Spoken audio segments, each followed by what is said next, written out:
Serving it up to you live on the Buffalo Rumblings Vidcast Network, sponsored by Picasso's Pizza. I'm Bruce Nolan. That is Nate Geary, and this is Food for Thought, a show combining two of your three favorite F words. That's right, food and football.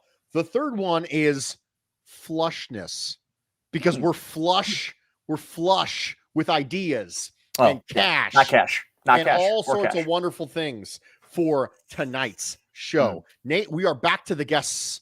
But first, let's just take a second. Liam in the comment section distracted me and said, food, family, and FBI. I'm actually shocked I haven't used that one yet. At some point, I will use that one. Well done. Food, family, and FBI. It's too good. If you are watching on YouTube or if you're listening, you will notice that I said a little something there, Nate. I said something about the Buffalo Rumblings Vidcast Network. You did. That's right. The Buffalo Rumblings Vidcast Network is now brought to you by Picasso's Pizza, my wife's favorite pizza of all time. Ladies and gentlemen, I should have used food, football, and fate. That's what I should have said. I like that. Yeah, absolutely. So, as a reminder, hit all the engagement buttons. Like, subscribe, rate, review. Any YouTube super chats greater than $10 get a Genesee pint glass. Make sure you are following at Genesee Brewery on Twitter and DM at Nate Geary Sports. Proof of the super chat and the Genesee follow, and we will take care of you. Now, you might know what's coming next, and that's we're going to talk real quickly about our friends at Genesee. Because since 1878, Genesee has poured generations of brewing knowledge into each pint, can, and bottle of their beer. Nate is wearing the t-shirts.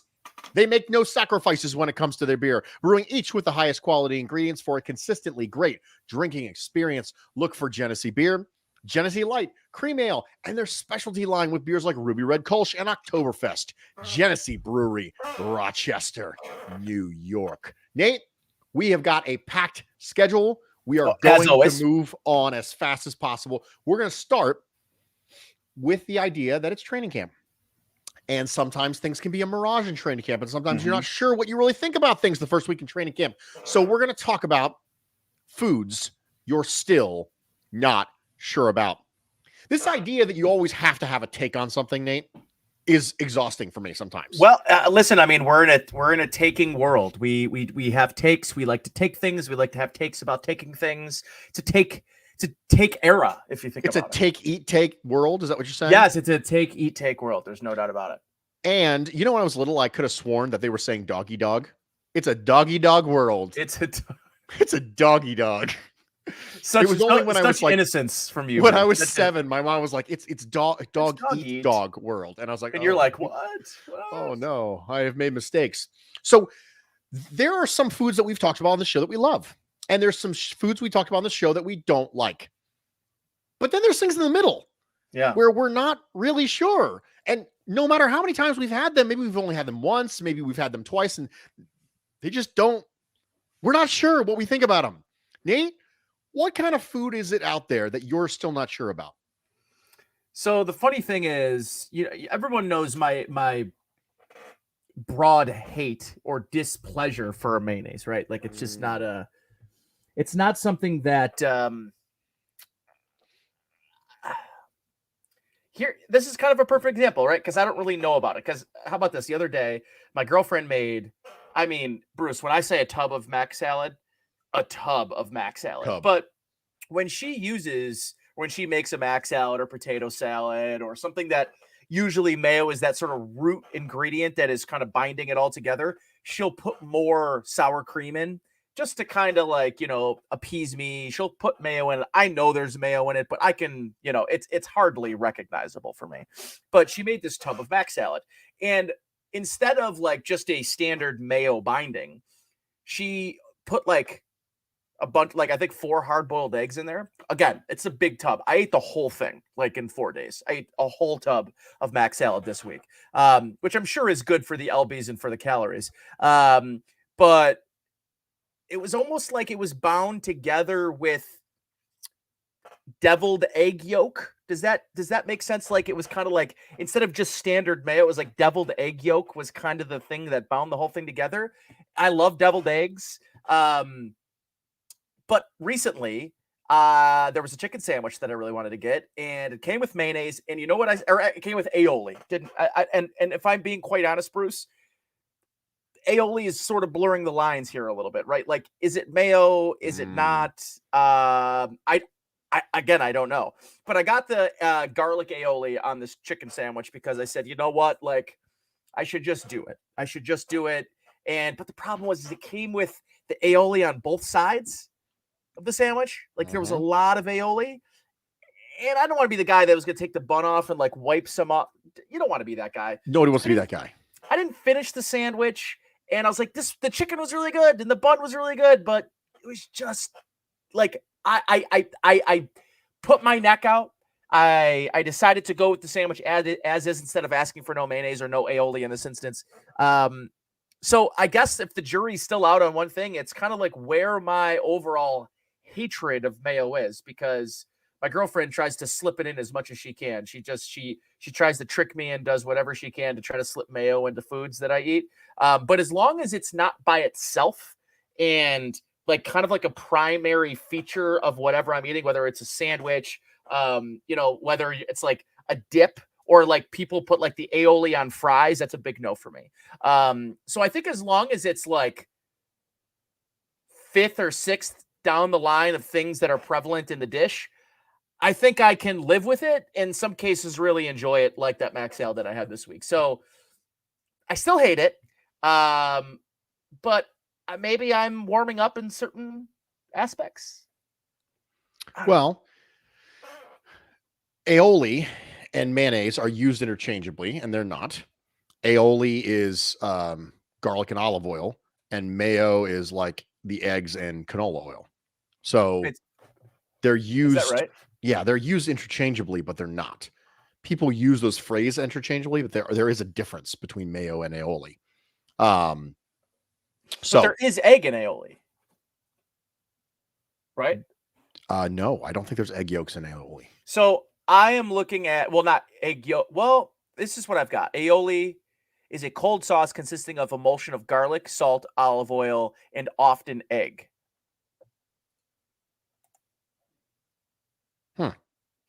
This is interesting. Hold on. We're having a breakdown right here on the show, guys. Right here on the show. Leanna. Traditional aioli is essentially a garlic oil and not mayonnaise. I think she's got her headphones on. I don't think she can hear me up there. That's what I'm reading. I decided to Google it. Aioli versus mayo. Yeah, I Googled it. Okay, so this is terrible, absolutely just horrible content. Just the worst possible content of us Googling things here live on the show. Just I'm imagining in my head that somebody is working out tomorrow morning. Yes. And they're listening to the show and they're going, what in the ever-living heck? Idiots. What are they talking about? What is the point here? What are Nate and Bruce even getting into? And I'm like, you know what? We haven't even been drinking, guys. We haven't even been drinking. So my food that I'm still not sure about is garbage plates.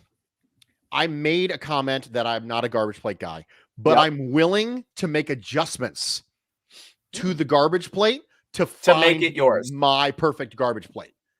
So I am willing to do that. I'm willing to make adjustments. I'm willing to change the meat sauce a little bit. I'm willing to go without mustard. I'm willing to maybe go without ketchup. I'm willing to go with hot dogs or home fries and things like that. I'm willing to make adjustments to try. Starting to veer away though from the core principles of the garbage plate, which for traditionalists, here's the thing. Like, I'm a Buffalo guy.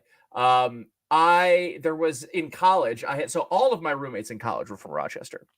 So very proud Rochesterians, Rochesterites. They were very proud for being from Rochester. So therefore and one of them, and it's funny because one is from Greece, one is from Spencerport, and both have very strong takes about who has the best garbage plate.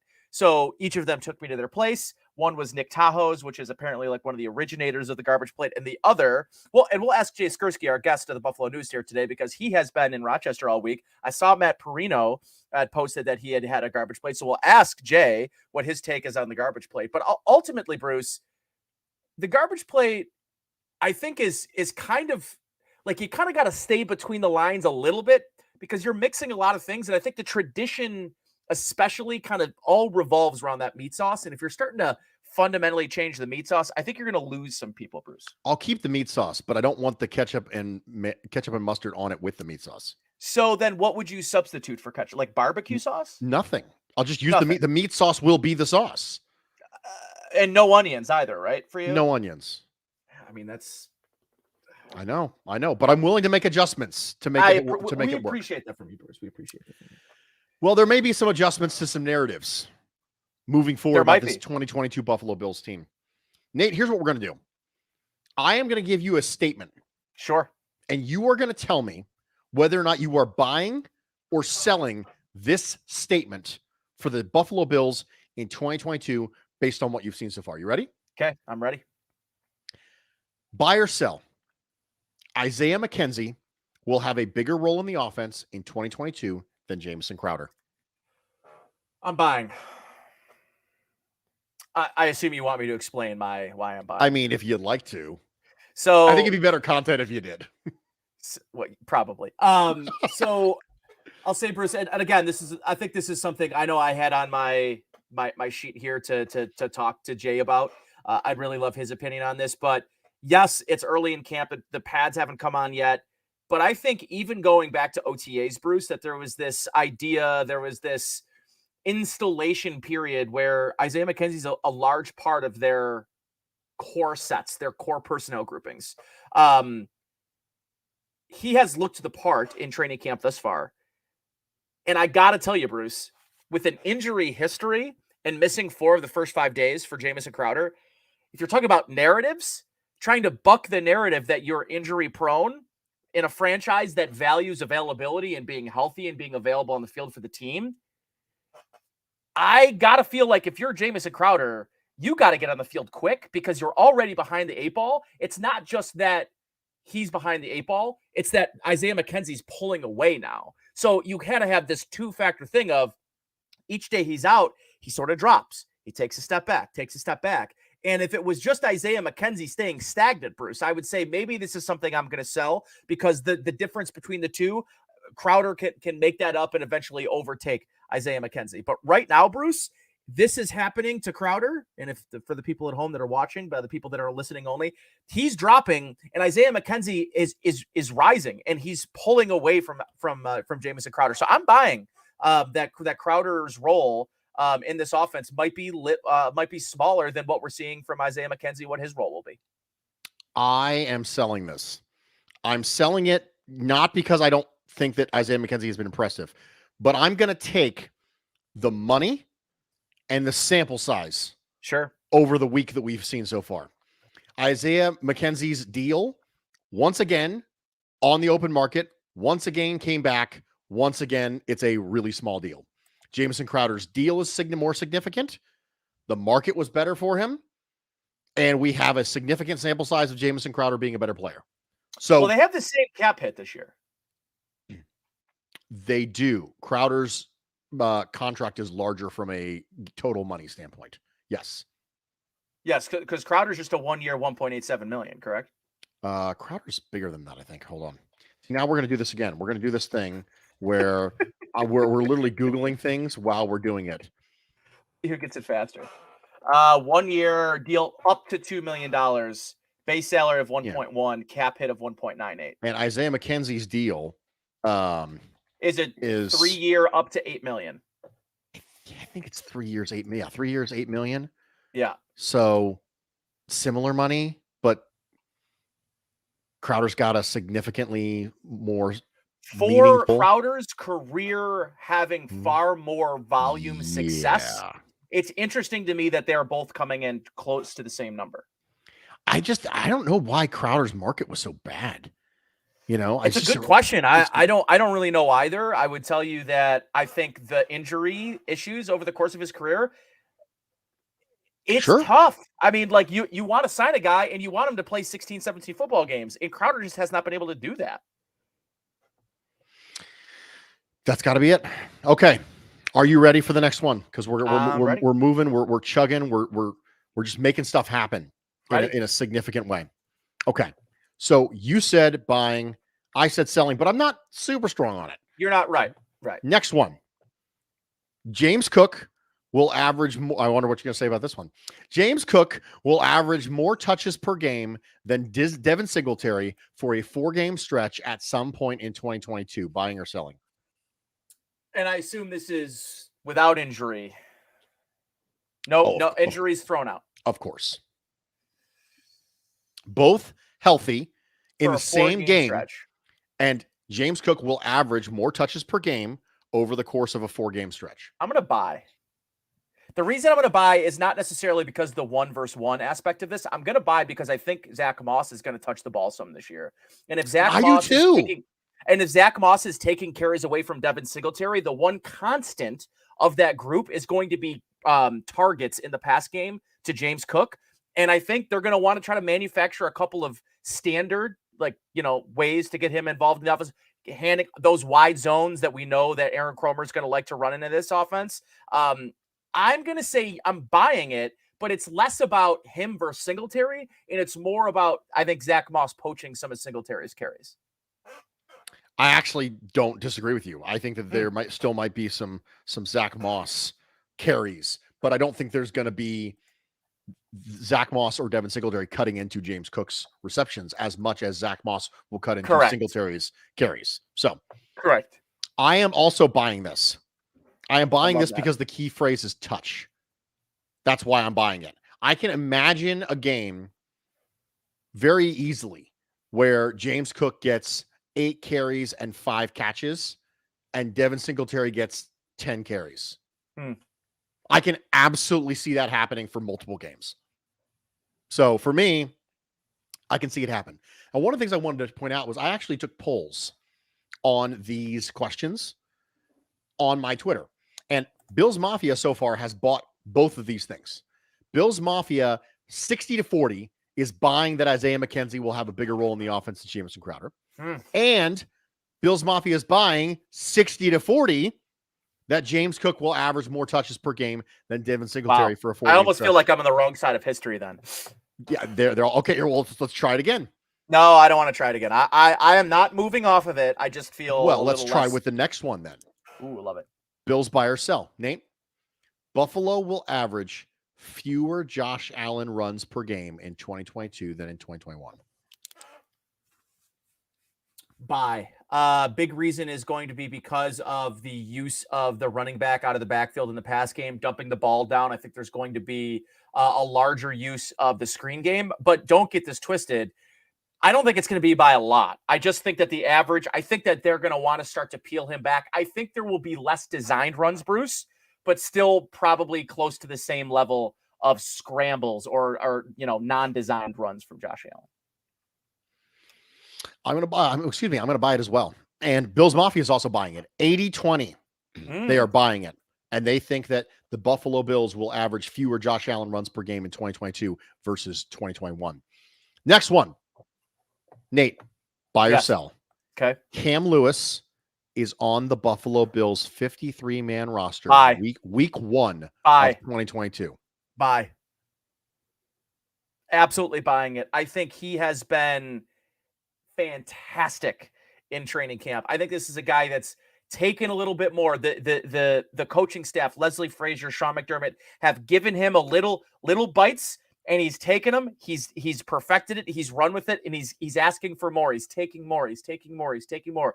He's the perfect example, Bruce, of development and how good this franchise is developing undrafted free agents. A guy that was playing down the road, down the 90, down the 190 here in Buffalo, and they take a guy who was a really solid MAC level player and turning him into, I think, a very legitimate depth player in the NFL. I think that they're going to want depth behind. Here's the best part about, and one of the big reasons I think that Cam Lewis will be on the team, his ability to play both inside and outside. And I think being able to play in the slot, being able to play on the outside, I think you got Cam Lewis right behind Dane Jackson. I'm selling. I'm selling again, not because I don't like Cam Lewis. I do like Cam Lewis.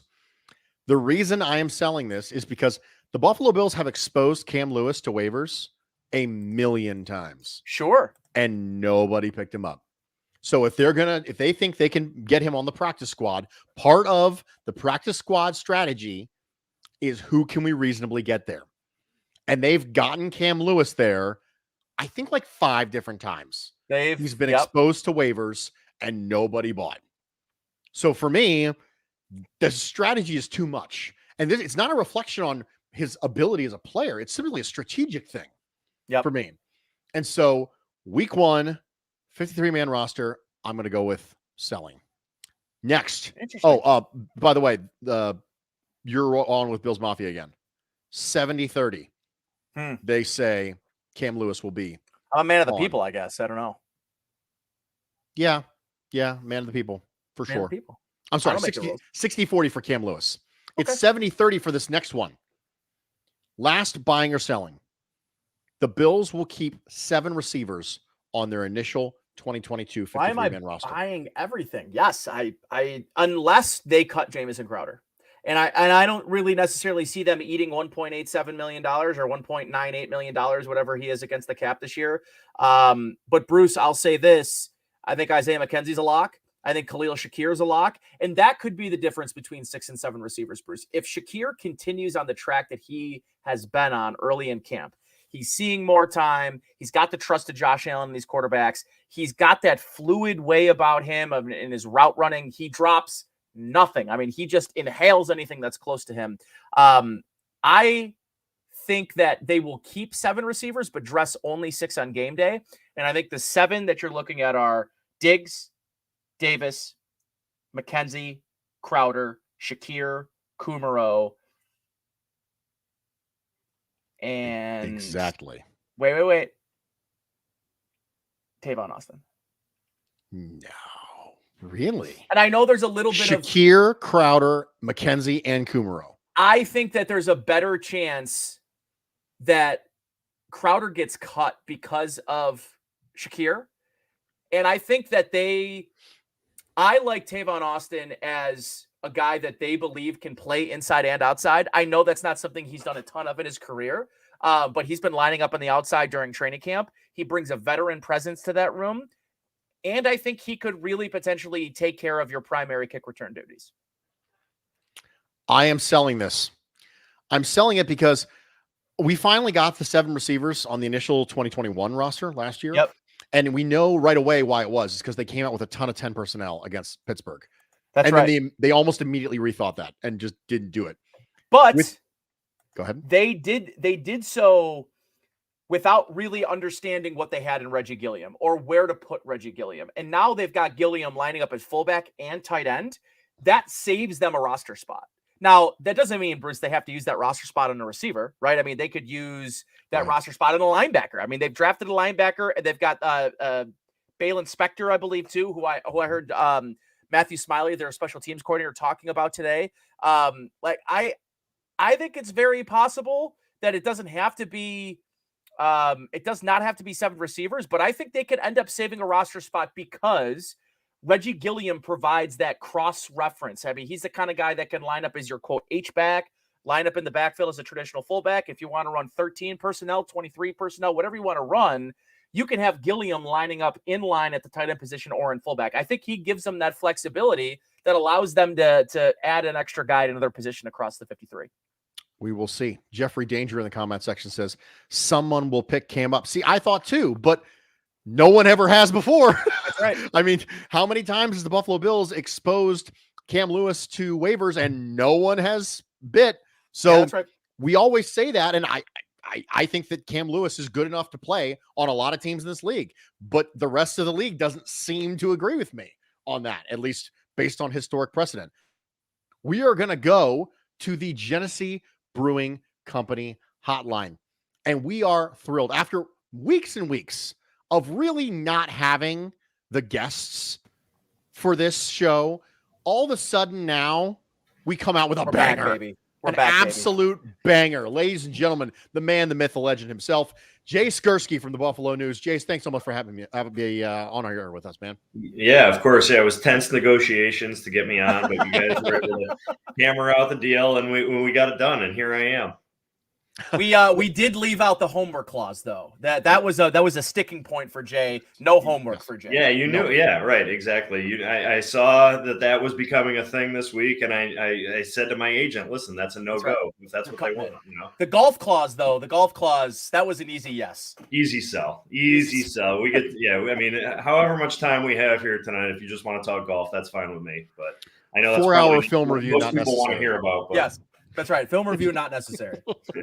Jay, I want to jump right into buying and selling here with you. And I want to ask you, from what you have viewed this first week in training camp, what narrative that has been percolating around Bills Mafia right now, what narrative are you buying so far? Like, we know that a week's worth of time is just a week's worth of time. Sample size matters. It's still really early. Pads haven't come. All of those disclaimers aside, is there a narrative that has started to make its way out that you're actually willing to buy right now, or are you out on all of them right now?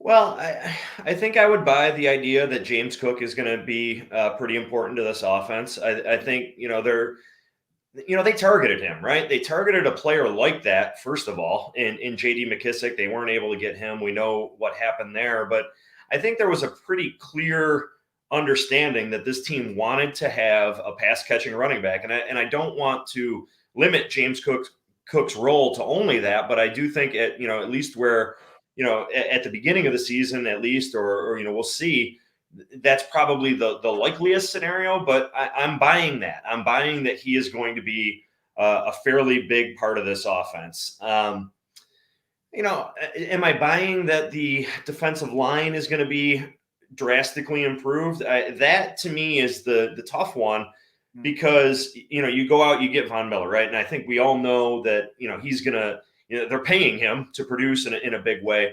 But what are they going to get from Tim Settle, from Daquan Jones, from Jordan Phillips, from the other ways that they've rebuilt that defensive line? And then on top of that, maybe more importantly, or at least as importantly, what are they going to get from those young defensive ends, Rousseau, Basham, and Epinesa? Can those guys take the next step? I think if there's an area of this team that I've been probably the most critical with Brandon Beane in regards to his roster building, it's been figuring out the defensive line. I mean, it's not for lack of resources that they have not gotten the production that they want. I mean, that's both draft resources and free agent dollars. They've sunk them into the line with Starr and with Mario Addison, with extending Jerry Hughes, with drafting Rousseau and Basham and Epinesa, and it just hasn't clicked. Is Von Miller the piece that makes that click? Are those three-headed monster at defensive tackle that they bring in? Does that help them click? So I think there's a lot to be seen there. So I would say that right now I'm selling on that, but that doesn't mean I can't change my mind here, before the season starts, I guess.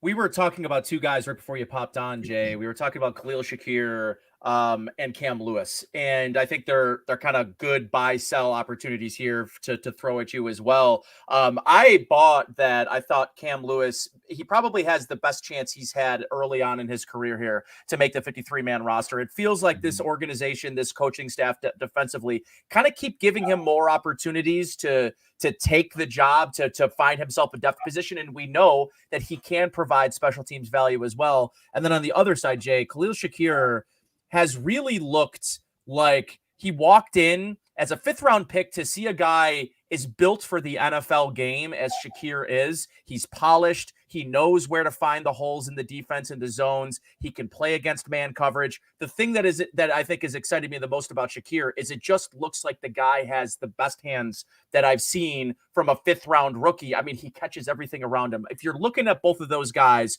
looking at their roles, are these two guys that will play a role outside of maybe just special teams? And I'm looking maybe more at Shakir than I am Cam Lewis, but I've got the feeling I bought that I thought Cam Lewis could find his way onto the 53-man roster, but I'm interested in hear your thoughts on both those guys. Yeah, I think this is for Cam Lewis. I think this is probably the best chance that he's had to not just make the 53, but maybe even play meaningful snaps, right? Because there's such a question mark as to when Trey White is going to be back. And if he's not back at the beginning, does that mean PUP list? If that means PUP list, we're talking 6 weeks. So then you're looking at Dane Jackson, you're looking at Kaiir Elam outside. Cam Lewis is probably next guy up or darn close to it if it's not Saran Neal on the outside.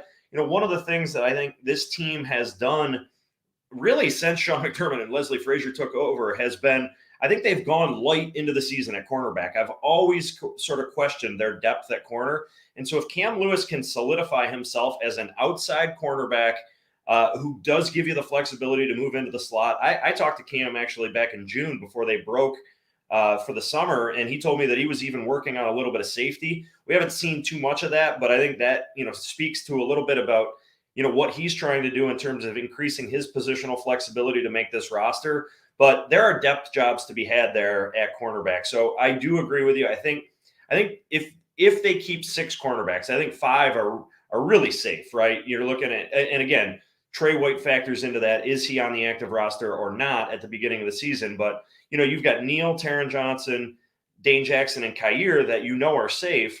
So if Trey's on the active roster, then you're probably only talking about 1 more cornerback spot. Cam Lewis is going to have a good camp, good preseason. But if he does that, I think he's in the mix there. And then Shakir is he's an interesting guy in the sense that I shouldn't say nobody, but very few thought he was going to be there in the 5th round. I think universally that pick was looked at as like, wow, the Bills got themselves a player here. I'm really surprised that he lasted that long. And not to say that he's Gabe Davis, I'm not making that comparison at all, but the idea that when Gabe Davis came in as a 4th round rookie, the Bills didn't treat him as such. They didn't say like, all right, we're going to narrowly give you this responsibility. They said, we want you to learn every job at receiver on this offense because we don't know where we're going to need you. I think there's a little bit at play there with Shakir this season where that's going to be a similar role for him, because if you look at the outside depth on this team at wide receiver behind Davis and behind Stephon Diggs, who do you go to next? Yeah. It's a really big question in my mind. They've got slot guys kind of coming out their ears, right? A lot of guys that can play inside, but what do you do if you need an outside receiver? Can Shakir do that? Is Tavon Austin that guy on a short-term fix? I don't think week in, week out, you're going to depend on him on the outside. Is it Isaiah Hodgins? He's not really popped, right? He hasn't done.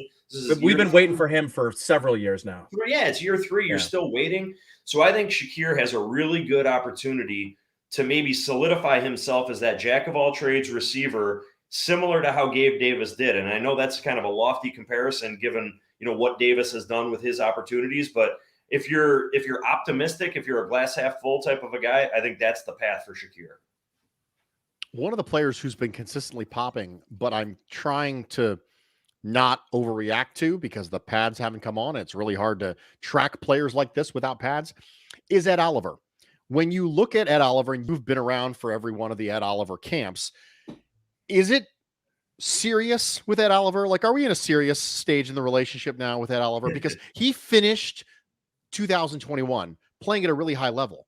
Yeah. And the anticipation was that the addition of Von Miller, but even probably more so, the addition of Daquan Jones next to him as a true 2-gapping, 1-tech defensive tackle could really unlock it. Now, I know that with all those caveats mentioned, with knowing that they're not in pads and knowing that it's early, does Ed Oliver look different to you? Well, I would say no, but I mean, I'm basing that on the way that he ended last year, which I think he was playing well, and I think he's continued that. So I don't think I'm not going to sit here and say that he's made some massive leap, but I think he made a pretty big leap last year into the player that they were hoping that they got when they drafted him number 9 overall. And, the fact that they extend or, pick up that team option is a good sign for Ed Oliver. You use that comparison.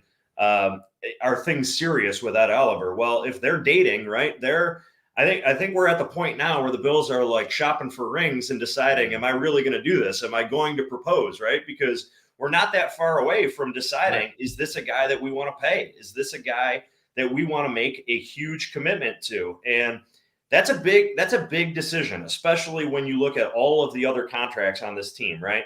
I know he's got the option year, and that gives you a little bit of runway here.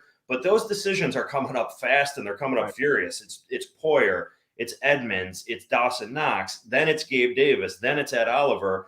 And again, not to veer too far off the beaten path here, but at some point that line in the sand is going to be drawn by Brandon Beane, and you wonder who's on one side of that line and who's on the other.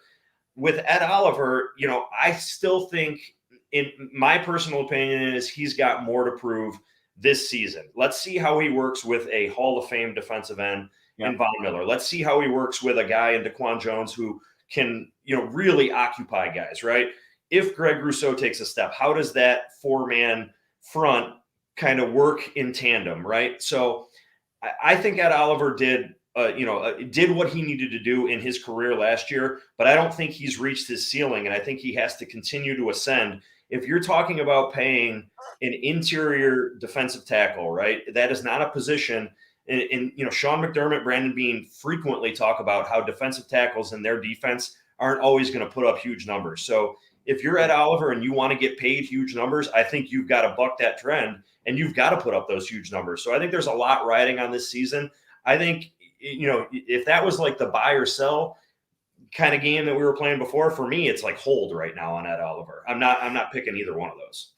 So, I feel like I'm contractually obligated to ask you your thoughts about this Isaiah McKenzie and Jamison Crowder non-battle, because Crowder's hasn't been on the field. And I wonder if, and this is kind of going to be, maybe I'm going to lead you into an answer on this one, but do you feel like the past for Jamison Crowder, his inability to stay healthy, will hurt him, even though early on, right, he was there for day one, but he's missed four of the first five training camp practices.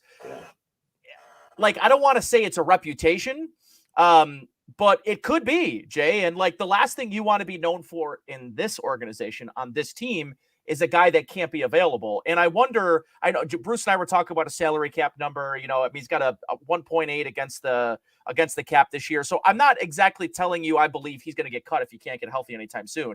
But if Shakir keeps showing out, if Isaiah McKenzie continues to take the steps and gain the trust of Josh Allen, like we've seen him, and this is, Jay, not just something that people have been seeing if they've been at practice during training camp. If you go back to mini camp, there was a real, I think, transition to saying, we're going to give Isaiah McKenzie an opportunity to take this job as a full-time player. Yes, they brought in Crowder, but this is dating back to minicamp too. Do you feel like maybe Jamison Crowder's reputation and his current state of affairs could hurt him, whether it's a 53-man roster spot or the ability to be an everyday player? Yeah. It's funny you asked me about that, because I was actually thinking about that driving back from Rochester today. You got, an hour and 10 minutes of sort of silent time, right? So you kind of think about these things. And the name that I was thinking about with Crowder a little bit was Jeremy Curley. If you remember back in, I think it was Allen's rookie year. Yes, I remember. The Bills signed him, and he had a pretty proven career up until that point. He made the 53, and then I think they cut him after maybe the first week or the second week. It was very early in the season. And I almost wonder if something like that with Crowder is a possibility. Like, they decide that they want to keep him around because he's veteran insurance, but if he doesn't do something right away, maybe they make that move. And I will say, a week into camp, 5 practices, Mckenzie has been one of the guys that's impressed me the most. I mean, he looks dynamic, and the thing that I go back to with Crowder, and I've talked about this with Mark Gaughan, who I work with and respect his opinion immensely, is that Cole Beasley was so reliable in that role that you really want to be able to fully 100% trust that player. And I think the Bills could do that with Beasley. Can they do that with McKenzie? I don't know if they're there 100% right now. That's not to say by the end of the summer they won't be there. I mean, clearly he proved a lot in that New England game, but that's a small sample size, as great as that game was. Can he consistently week in and week out do that? I think that's probably the question that they're wrestling with right now, because to your point about Crowder and his availability, the Bills, they're not going to have a lot of time for that, right? They're going to need the guy on the field. And, even Beasley kind of dealt with some injuries. He played through a lot, but you wonder at what percentage did he play through that stuff. And that's something that McKenzie has not he's been available, right? He's been there for them. And so they have options behind Crowder.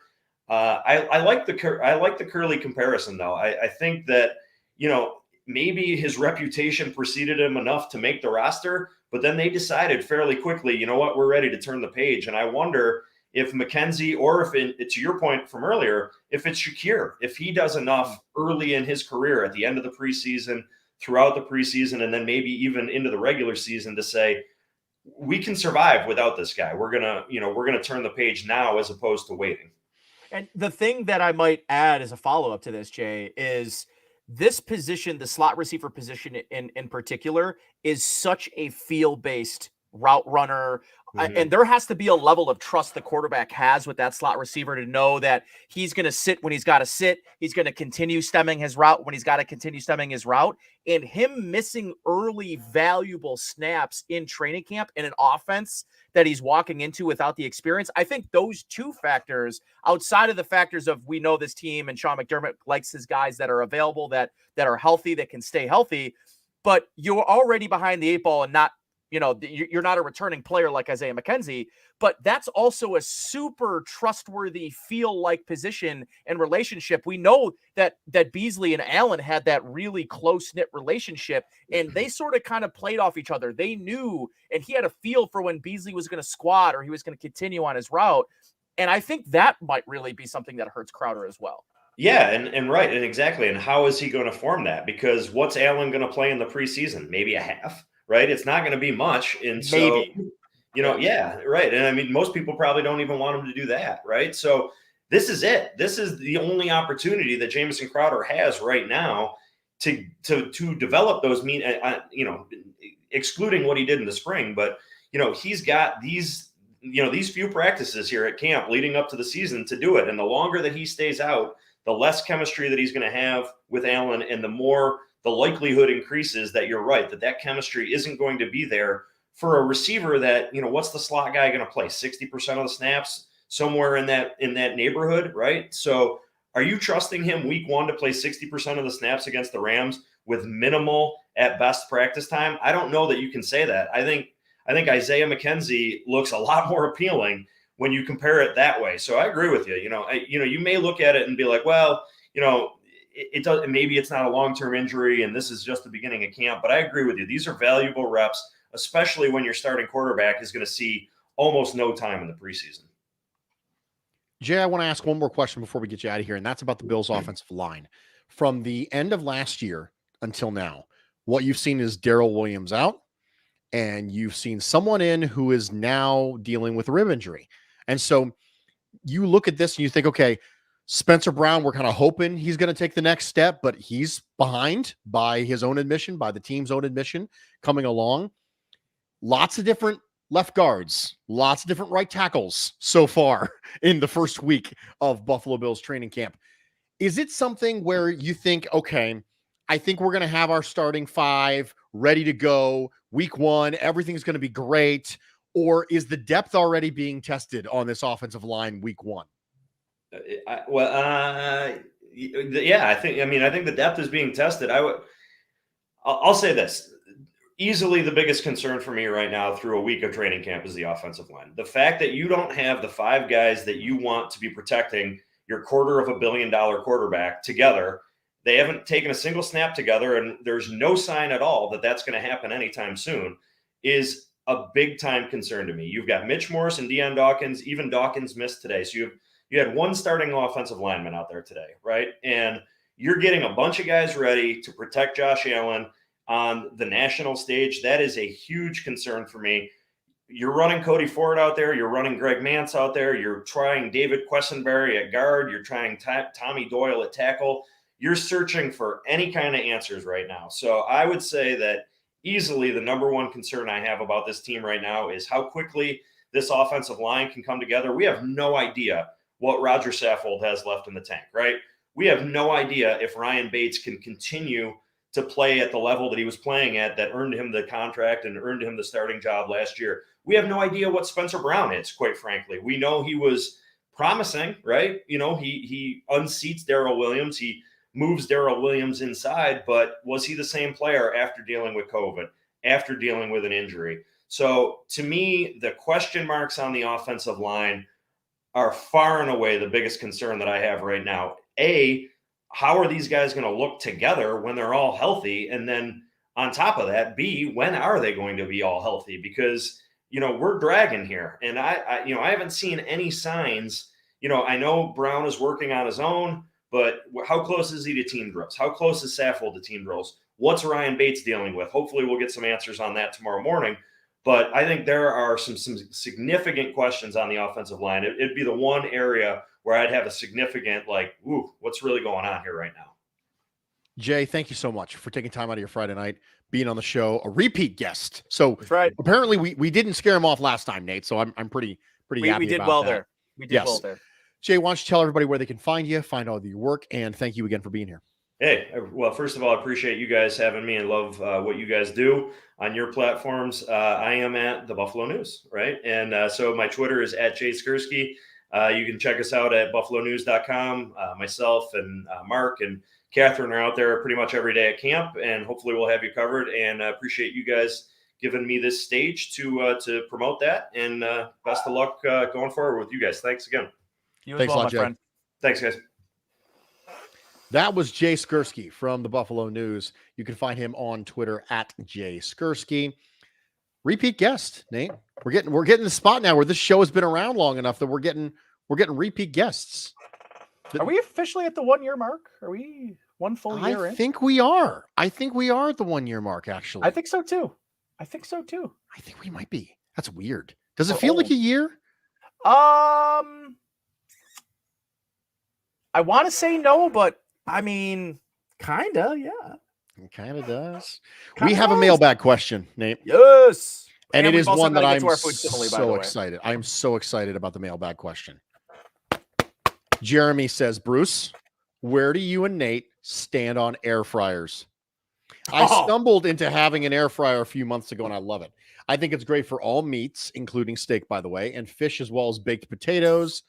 However, when it comes to breaded dishes like a fish fry or chicken nuggets, I feel like the air fryer comes up short. The breading always comes off mealy as opposed to crisp golden brown you get with a traditional deep fryer. Overall, though, I'm sold. What say you? I am 100% unabashed deep fryer fan. It is deep fryer. I'm sorry, air fryer. Air fryer. I have a deep fryer too, just so you know. But I have everything. there is no kitchen gadget we do not have. That makes sense. But reheating pizza, air fryer, 100%, all the way in on air fryer. Doing potatoes, air fryer. The frozen meals that you need to make, and chicken nuggets and fish sticks and crap, air fryer. I'm all the way in on air fryer.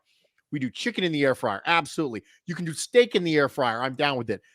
Everything is better in the air fryer. So I am all the way in on air fryers. Nate, are you all the way in on air fryers? I liked the point from that mailbag. What was his name again? Jeremy. Jeremy's point about trying to bread things in what you would do in a traditional deep fryer, right? Like you get your egg wash and you throw that. I totally agree. That's just not the setting. I think if you're going to do traditional things like chicken wings, I actually really like chicken wings in the air fryer.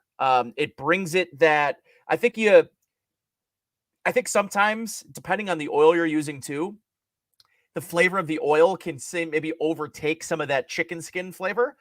So I think you get all the natural flavors from the chicken that you do when you air fry it. I'm a big reheater in the air fryer. I think pizza logs in the air fryer is elite level.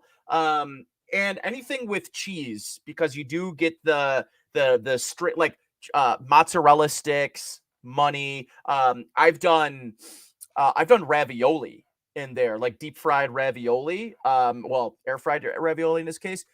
And Richard Rush comes in with one that I have not tried, and I think I might need to, but I have not had a Hot Pocket. I'm going to say at least 5 years I haven't had a Hot Pocket in. And mostly because I don't think my girlfriend would ever let me buy a Hot Pocket. Like, that's a single thing. Blasphemous is what she said. Yeah. I've never asked her for Hot Pockets or to buy Hot Pockets. But I almost feel a little nervous and maybe that conversation wouldn't go well. I think she doesn't strike me as a Hot Pocket gal. No. I would assume the same about Mrs. Nolan. Mrs. Nolan is cool with Hot Pockets. She's okay with them. Okay. So funny story. Mrs. Nolan, massive fan of Totino's pizza rolls, which are just, in my opinion, just the absolute lowest. Pockets, right? The little tiny pockets, pizza pockets, right? They're just the absolute lowest of bachelor food. I'm wondering now, I do like pizza rolls. I'm wondering if the air fryer enhances the pizza roll in a way that I haven't. The problem is just like my air fryer is not huge. It's decent sized. Mm-hmm. I can fit 12 to 15 wings in there. And then if you put the rack in, you can fit more on top, right? Mm-hmm. I don't know that it's going to fit enough pizza rolls for it to be worth my while, is my only concern on that. That's a good point. Capacity does matter. You don't want to be making your pizza rolls in shifts.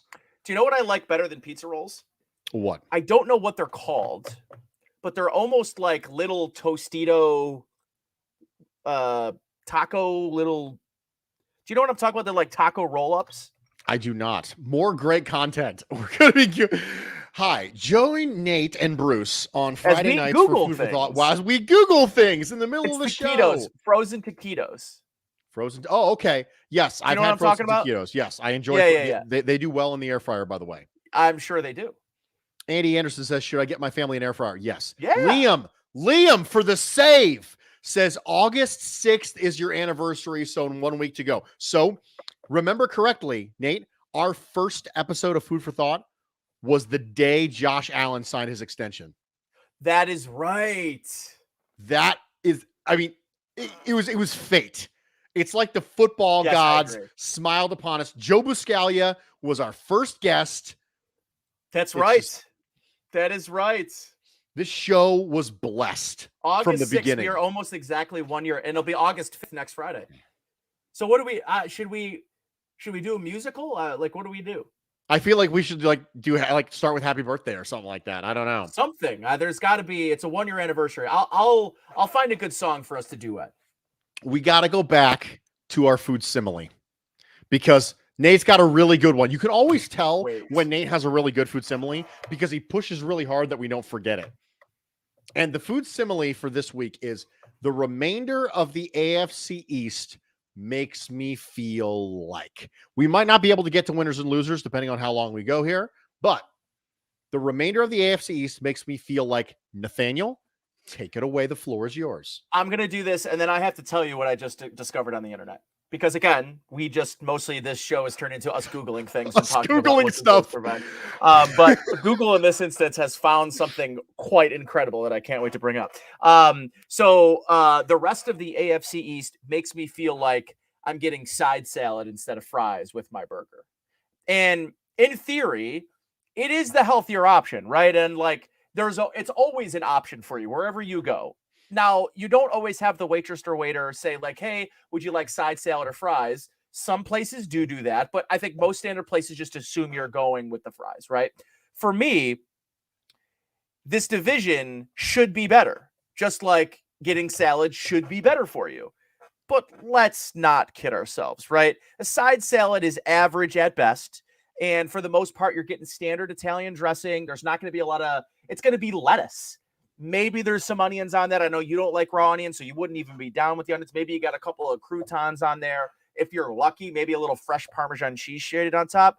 But it's kind of a give up. At best, Bruce, the AFC East is a side salad because it could be good. It could be better.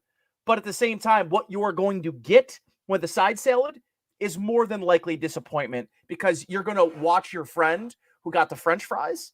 And what you're going to do is you're going to try to reach over and grab one of those French fries while you're eating your side salad that you eat in like 5 bites, right? So the rest of the AFC East is a lot like getting a side salad instead of fries. That's a good one. I like that one. It's a strong contender. Andy Anderson says the remainder of the AFC East makes me feel like gas station roller dogs. I'm not going to. It makes him feel like a roller dog? Like he's just kind of like. I'm not sure. I'm not sure. Andy, you're going to have to elaborate with that in the comments. For me, the remainder of the AFC East makes me feel like I'm at a buffet. And the key to buffet eating, which I recently ate at a buffet, Nate, for the first time in years. Well, COVID really almost ruined buffets forever. Right. I was at a Chinese buffet. Ooh, I'll tell you, Bruce, it has maybe been, it was definitely far before pre-COVID. I would say probably 5+ years since I've been to a Chinese buffet. It had been 10 years. Wow. Since I had been to a Chinese buffet. And I went there with Mrs. Nolan, and we had a strategy, because of course we did. Everything has a strategy. And the key to a buffet is you can't stop your eating to converse after plates. You shouldn't. You can't finish your first plate and then say, I'm just going to sit for a minute and then I'll go back up, because then you're done. It's too late. You're done. It's like breaking the seal when you're drinking. You just there's also a level of shame involved with a buffet. So the last thing you want to do, the thing you're trying to do at a buffet is be in and out in 30 minutes. Eat, because you're at a buffet. Or worse, you're at a Chinese buffet, and then you're the guy that's going over to the weird dessert section where you're scooping Jell-O onto your plate, and you're going to the ice cream machine. I have found that there, especially, and I used to there was a Chinese buffet by my house growing up in high school. We used to ride our bikes to, because, it was $13-14, and I just went and I just ate as much as I possibly could. Right. And that was a great thing for me at 16 or 15 or whatever. But it died out for me as an adult. And I think the big thing was when I started to realize that this only costs $14. There's no way this food is quality. There's just no way. Mm-hmm. There's just no way. How can they make money on 15-year-old me who eats 6 plates of food for $15.99 or whatever? They're not making it on you. They're making it on the other people who say, I can do it, and they only have one plate, and they never go back. They're making on that person. Yeah. It's a little bit like Costco. When Costco has their hot dogs, right? And they sell their hot dogs for $1.50, and you're like, they can't possibly be making money. They're not. They're losing money on the hot dogs. They're making money on everything else. So one of the people who was in the leadership of Costco once approached the Costco president and said that we need to raise the price of the hot dogs. And the Costco president actually said to him, if you raise the price of the effing hot dogs, I will effing kill you. That's an actual quote. Because you're okay losing money on the hot dogs because you're making it elsewhere. But the reason we got distracted, the reason in the middle of my food simile that I feel like a buffet is because you have to keep going. You have to keep going. You have had a good plate and you're feeling good. You're one plate down. You didn't ruin everything. There's still stuff out there on the buffet that you want to achieve. There's other things on there. Listen, you had the sesame chicken. You like the sesame chicken, but daggone it, there's General Tso's still up there with your name on it. So you will get your plate. Right. You will not reuse it because that's unsanitary. You will walk yourself up there. You will get a new plate, and you will eat that General Tso's chicken because it is your fate. It is your birthright. It's your destiny. What you're not going to do is sit on your heels or your haunches or whatever metaphor you'd like to use for sitting and say, no, I had a plate. I'm good. No, you're not good. You get back up there and you have another plate like a man, because that's what we do. And that's how I feel about the AFC East. This idea that the Bills are just going to just walk their way through. Sweeping the AFC East should not be an expectation of this team every year. Also, the dominance that the Patriots had for 20 years, they're going to write many, many books about that. You can't expect to have that. You got to keep going. You're not just going to coast through the AFC East for the next decade. That's just not the way things are going to work. The Patriots got really lucky because they had one of the best quarterbacks of all time, one of the best coaches of all time, and they had 3 other teams who were incredibly incompetent. It was the absolute perfect storm for them to dominate a division for 20 years. But that might not happen. So you can't let up. You can't stop with one plate. You have to keep going. Got to keep going. See, I had that rant in my pocket, and then we got distracted. Nate? Well, you know me. I'm good at distracting, but here's the problem. I can't, this isn't like a power. Oh, wait. I don't know how this is going to work. Have you ever shared your screen before, Bruce, on here? Have I ever shared my screen? Yeah. No. I'm going to try. Oh no. Do you know how to? I just shared it. Look what I found. Uncrustables Taco Bites is what we're looking at. Uncrustables Taco Bites. So Smucker's makes Uncrustable pouch sandwiches, but instead of peanut butter and jelly, there's beef, salsa, cheese, and taco seasoning. Yeah. But here's the funny thing: is we are in the end times. I was here, frozen taco roll-ups, and I just saw Smucker's frozen Uncrustable beef, and I was like, wait! I gotta click on this, obviously. And here's what I came up with. By the way, I'd like to point out I am a big Uncrustables fan. Oh yeah, absolutely. Big Uncrustables fan. Absolutely, huge W. I'm glad you agree. Well, do you want to do winners and losers before we get out of here? We should probably. All right. I think I have a feeling I know what we're gonna have for biggest winners and losers. Let's just go ahead and start with losers because we all know what's going to happen here. Go ahead. The losers of the Arizona Cardinals organization this week. Yeah. Re-signing your franchise quarterback to a shouldn't huge be controversial. Deal should be kind of a rejoicing celebration. Time. Yeah. Right. And now it's not because they botched it. And did you see they removed it? I did. The fact that they even felt the need to do it, and they're like, "Oh, well, it wasn't taken as intended." How else was it intended? Exactly. Right. It's a little bit like when you're arguing with your spouse, and you say something stupid, right? You say something like, "I'm trying to think of something really dumb that you could say." I've never said this to my wife, but I've heard that other people. Okay, you're just like your mother. Oh yeah. Okay, and then she goes, "Oh," and you go, "Oh no, I didn't mean it like that." Really? Well, then how else did you mean it exactly? Right. Well, the study clause was clearly taken in a way that was not intended. It's not open for interpretation. It's a contractual clause. This is not open for interpretation, Arizona Cardinals. You put it in there because you felt it was necessary. You know why I know that? Because it's not standard contract language. You put it in there. You chose and selected to put it in there. So how else were we supposed to take it exactly? Sure. Always somebody else's fault, right? Always somebody else's fault. Bruce, can I tell you who my biggest loser is? Because it's in the same ballpark, but I'm going a little bit in a different direction on this. My biggest loser is Kyler Murray's agent, because you let him sign a contract with that clause in there in the first place, and then they had to remove it. Why would you have signed the contract if you thought that? I don't think he thought it was going to leak. But why not? Every contract you can go. Like, contracts are you can see them. Like, Bruce, what a bungle from organization to player to agent to everyone involved should be embarrassed, because I'm embarrassed for them, if I'm being quite honest. Unbelievable. Biggest winner this week, Geno Smith. Geno Smith is the biggest winner. Why? Yeah, because the Seattle Seahawks re-signed DK Metcalf. Yeah. And if Geno Smith is going to get an opportunity to prove he's the guy, he was going to do it because Baker Mayfield got traded to the Panthers.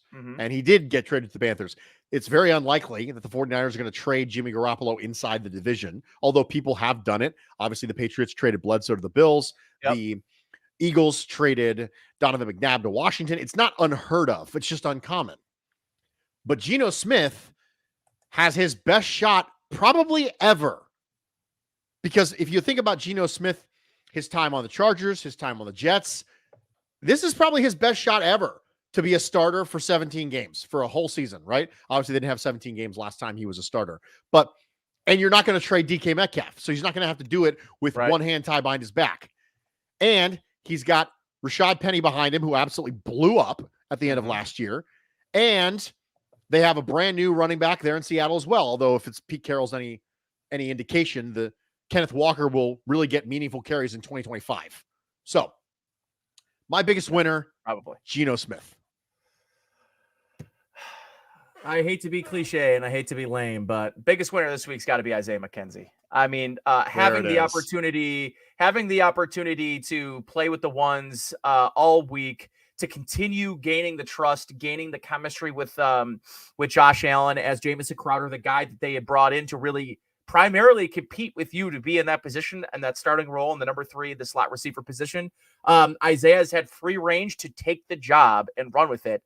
And I'm not sure that he's running with it, but he's certainly trying to. We did it, Nate. We did it. We did another one. We did the winners and losers. We got everything in fun stuff. We got it all in. It's 10:05. Yeah. So we only ran 5 minutes over. I think that's a pretty big, gigantic W. Karen says she's the winner because she just added pizza rolls to the shopping list. Well, I hope you were able to get some fun food tips from us. I hope you enjoyed the meaningful discussion with our very own Jay Skurski of the Buffalo News. I hope you loved Nate's hair. And most importantly, I hope you didn't leave hungry.